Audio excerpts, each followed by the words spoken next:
संभाजी नगर में जो औरंगजेब की जो कब्र है उस कब्रिस्तान को हटाने की मांग हो रही है। वो हमारे पुरातत्व डिपार्टमेंट के अंतर्गत आता है, तो वहाँ पूरी सुरक्षा की जा रही है, लेकिन उस कब्र को हटाने की मांग ठीक नहीं है। मेरा कहना यह है कि भाई कब्र वहाँ छत्रपति शिवाजी महाराज के इतिहास के लिए आवश्यक है। जिस तरह छत्रपति संभाजी महाराज को क्रूर हत्या की थी और वो देखकर लोगों में बहुत बड़ा रोष पैदा हुआ है। तो मुझे लगता है कि छत्रपति शिवाजी महाराज का इतिहास है और छत्रपति संभाजी महाराज का इतिहास है, उसके लिए मतलब कब्र को हटाने की मांग ठीक नहीं है। छत्रपति संभाजी नगर में जो औरंगजेब की जो कब्र है उस कब्रिस्तान को हटाने की मांग हो रही है। मुझे लगता है कि 500-600 साल से मतलब ये कब्रिस्तान हुआ है और उसको वो हमारे पुरातत्व डिपार्टमेंट के अंतर्गत आता है, तो वहाँ पूरी सुरक्षा की जा रही है, लेकिन उस कब्र को हटाने की मांग ठीक नहीं है।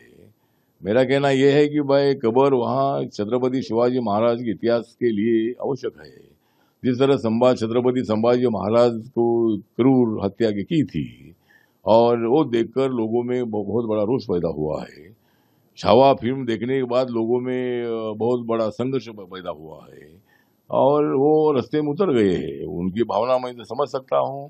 जिस तरह छत्रपति संभाजी राजे को क्रूर उनको मारा था, वो देखकर लोगों में काफी रोष पैदा हुआ है और उनकी मांग हो रही है। बात सही है कि भाई उनकी मांग है कि औरंगजेब ने अगर इतना अत्याचार किया है तो उस औरंगजेब की कब्र इधर क्यों, ये उनकी भावना है, वो भी भावना हम समझ सकते हैं। लेकिन मुझे लगता है कि छत्रपति शिवाजी महाराज का इतिहास है और छत्रपति संभाजी महाराज का इतिहास है, उसके लिए मतलब कब्र को हटाने की मांग ठीक नहीं है और लॉ एंड ऑर्डर की स्थिति पैदा ना हो और महाराष्ट्र में पूरी शांति रहनी चाहिए। नागपुर में जो भी कुछ हुआ है वो करने वालों को पुलिस ने पकड़ा है और वो प्री प्लान मतलब दंगा भड़काने का प्रयत्न वहाँ का था। और यहाँ के मुस्लिमों को भी हमारा निवेदन है कि आप औरंगजेब से आपका नाता मत जोड़िए। आप यहाँ के नागरिक है भारत के और माननीय नरेंद्र मोदी जी ने सबका साथ सबका विकास ये भूमिका रखी है और 140 करोड़ लोगों का मेरा परिवार है, ये भूमिका उन्होंने रखी है।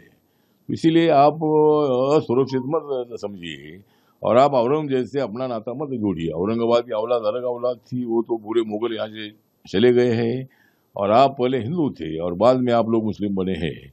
इसीलिए उनसे नाता जोड़कर हिंदू मुसलमानों में विवाद पैदा मत करिए।